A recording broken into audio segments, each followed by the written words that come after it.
Hey folks, I'm Brian Latimer here with Mystery Tackle Box, and today we're going to talk about something that's very important to every angler, no matter if you're a tournament fisherman or if you fish off the bank. We're going to talk about picking the most productive bait to use according to weather conditions and water conditions. So let's get out here, see exactly what's going to be the best bait to use for the weather that we're having today in this body of water. Let's get at it.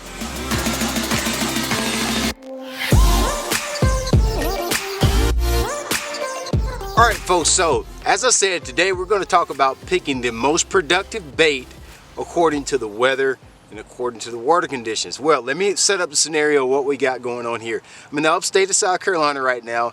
We're just now starting to get our first touch of cold weather. We're starting to get some nights in the 40s, and the highs are only getting in the low 60s, mid 60s every day. We had a lot of rain, a lot of wind. As you can see right now, it's very cloudy. And I've picked up just some random baits that I know always catch fish, no matter where I'm at, no matter what species that I'm fishing for, or the type of weather conditions, or whatever is going on. These are just baits that always work for me. So I'm going to show them to you. I got these from Carl's Bait and Tackle online. You guys make sure you check out the description box. I'm going to have a link to every single one of these baits here, and plus you'll be able to find a lot of other tackle there on carlsbaitandtackle.com. So one, you guys already know right off the rip what that's going to be. It's just a good old football jig. So I've got a football jig here. That's something that everybody can relate to, no matter where you fish, what species you fish for.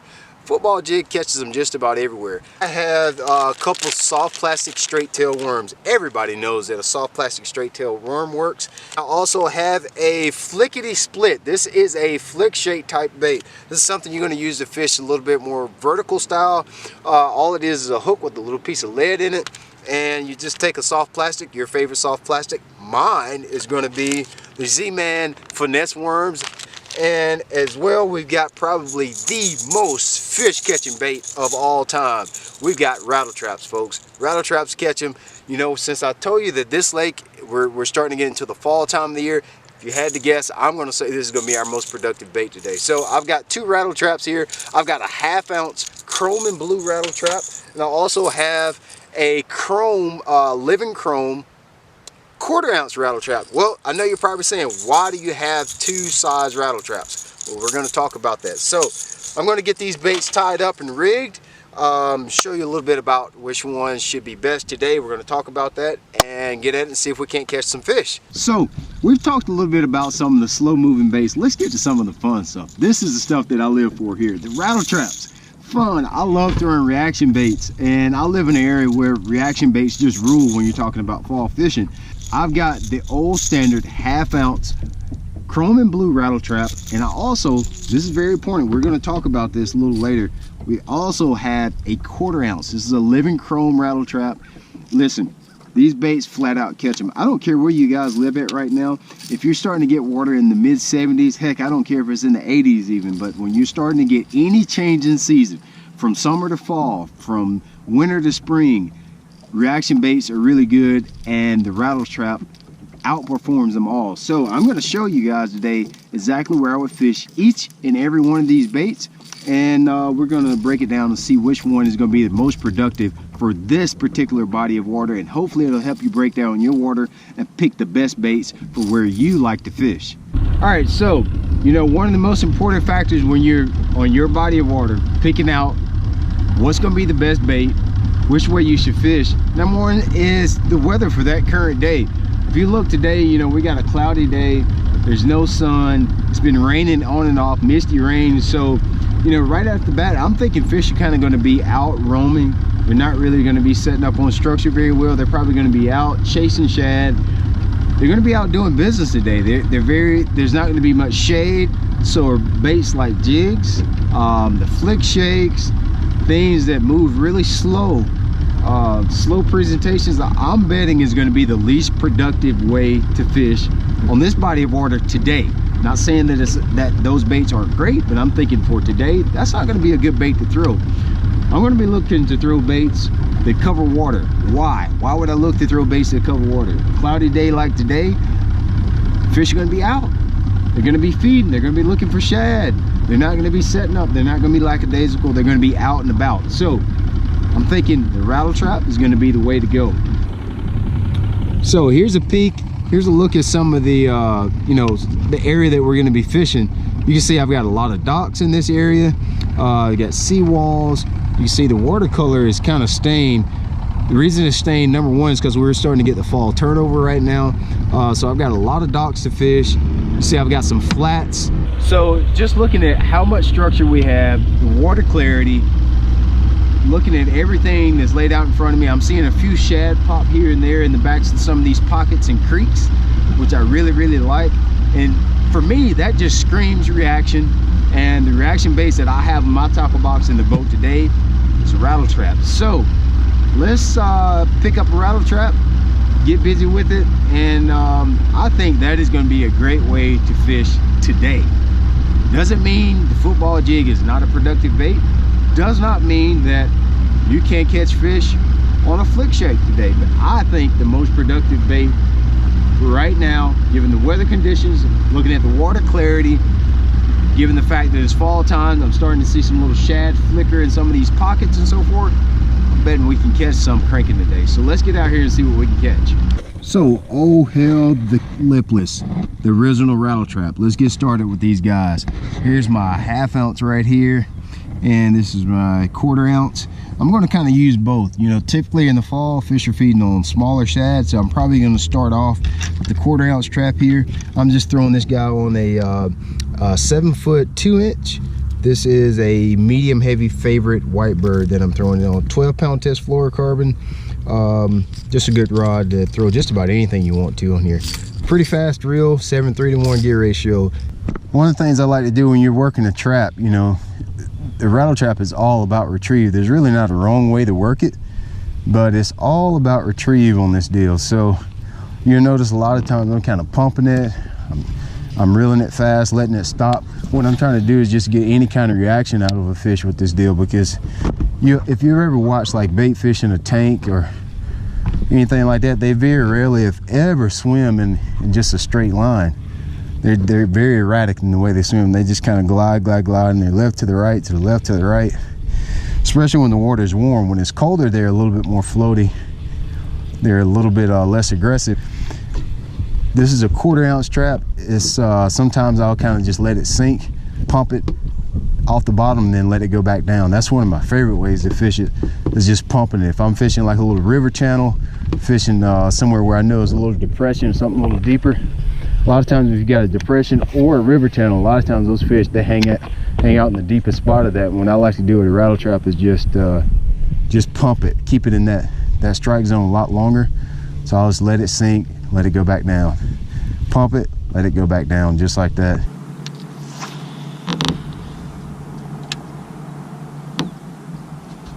You know, the good thing about a rattle trap, you really can't fish it wrong. So what I'm going to do is I'm just going to go down beside some of these points. I've looked at some of these docks that set on points.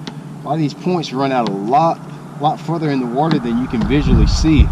And a lot of times I'll use my mapping, use my graphs, or really can use the naked eye and just figure out which points kind of stick out the farthest in the lake. And that's always a good place to start. I'll start on anywhere there's a point, and I'll also start on you know, anywhere that there is you know, like a little ditch or creek turn that runs up close to some of these docks and some of these flats. You just want to look for any kind of inconsistency or any kind of change is the biggest thing that you're looking for when you're starting to pick out a place to fish your rattle trap, your reaction baits, whether that's a crankbait, even something like your football jig and so forth. You know, right now I'm using that 1/4 ounce rattle trap, and I talked a little bit about the fact that you know, the fish are probably most likely feeding on a lot smaller shad this time of the year. But also, you know, it's not also always about the size of the shad. You know, I'm also trying to fish that bait really shallow. A lot of times the fish are going to be up feeding shallow on a cloudy day like today, because it's, you know, that's where the most light is going to be, is you know, in the shallower water. So throwing that 1/4 ounce rattle trap, that just allows me to throw up there in a foot and a half of water and fish that bait effectively. I want the bait hitting the bottom and digging, but I don't want to stay hung up, so I got to be real efficient. So that's some of the thought process of using the 1/4 ounce just starting off. You got to start off somewhere. Fishing is all about experimenting, you know. So I'll start off with that 1/4 ounce just because you know, I can get up there and be a little bit more aggressive when I'm fishing shallow. but also you know, it's just a great way to be efficient when you're fishing in a little bit shallow water. Half ounce is going to be great to fish on some of those creek turns, or if I'm trying to fish off those points a little bit deeper, or sometimes it doesn't even matter. Sometimes just a half ounce will just outproduce the quarter ounce, and you just got to figure that out for the day. There's no rhyme or reason for it all the time. You know, you can try to make it a science, but the truth of the matter is, it's a good idea to have both of them tied on and try both of them to figure out which one is going to be the most productive for the day.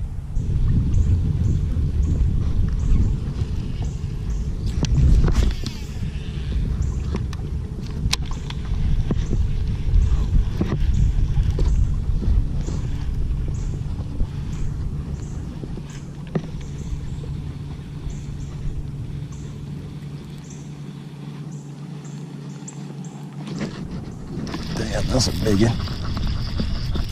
What a rattle trap there.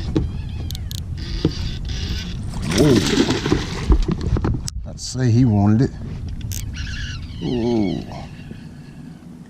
See if I can swing that big old guy in here. Got the last hook. Wow. That's a good one. Well, just on the quarter ounce trap there. I like that little bit smaller trap sometimes, the quarter ounce.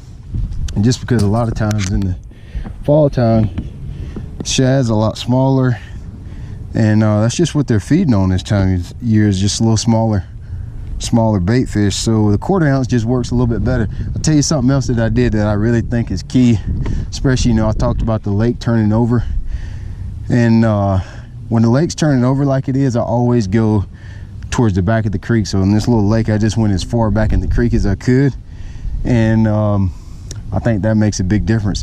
The turnover is not as drastic when you move further back in the creeks. You can see that's just about the end of the lake back there.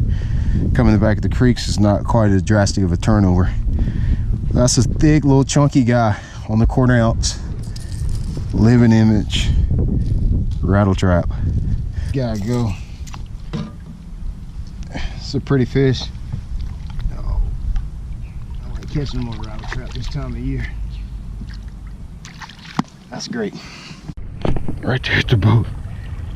Got it side hooked. Oh, I got him. That's what I like about, you know, rattle traps come with stock with mustad triple grips. You can see I literally had that fish by the fin right there. One hook, one treble, and the gill plate is all I had. You hit that thing right at the boat. But, you know, fish are notorious about not getting their rattle trap really good, and you can see one thing, number one is having good hooks on your rattle trap. They come stock with mustad triple grips. This is the half ounce. I switched to the half ounce. There's a little drop off there. I wanted to get a little deeper. That was pretty cool. Caught that little guy right at the boat. There he is again. Next cast. Oh, little guy. That's what, when you fall, I don't have him hooked in the face either. What is this? We got these, a lot of times they just slap at a rattle trap. Cast up there, see if we can go 3 for 3 on cast on the rattle trap. When you find a hole and you find that shad that's using a specific area like that, sometimes you can find a little honey hole. This is the best honey hole bait that there is, because it just is something about a rattle trap just really irritates those fish. I think it's the sound. I think it's the little tight vibration that a rattle trap has.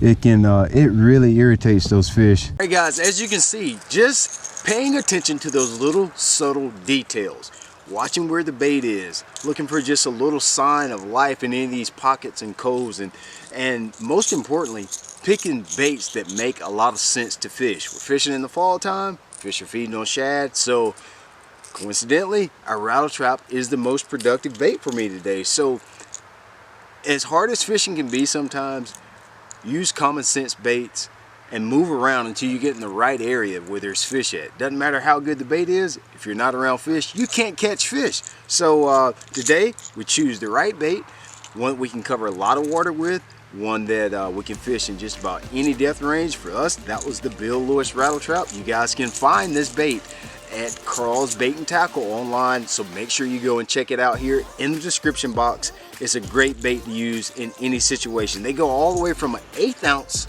tiny trap all the way up to 1.5 ounces. But the bread and butter, if you guys are out there bass fishing, is gonna be a 1/4 ounce and a 1/2 ounce trap. Just works, always has, always will be. So check it out.